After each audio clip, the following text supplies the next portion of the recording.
ஏங்க கண்ணை மூடி திறக்கிறதுக்குள்ள போயிருவோங்க. இந்த வருஷம் நம்ம சர்ச்சில் 8 பேர் இறந்திருக்கிறாங்க. அவங்க முந்திட்டாங்கல்ல, வரிசை தானே.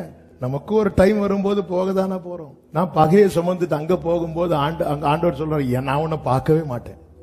நான் இவனுக்கு உதவுனா எனக்கு பிரச்சனைன்னு சொல்லி எத்தனை பேருக்கு உதவாம கையெடுத்துட்டோம்.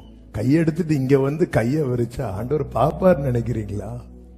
ஒப்புரவாகுங்க. நீங்க என்னை வீட்டுல போயிருந்து யோசிங்க, யார்கிட்டயாவது எனக்கு பகை கசப்பு இருக்கா?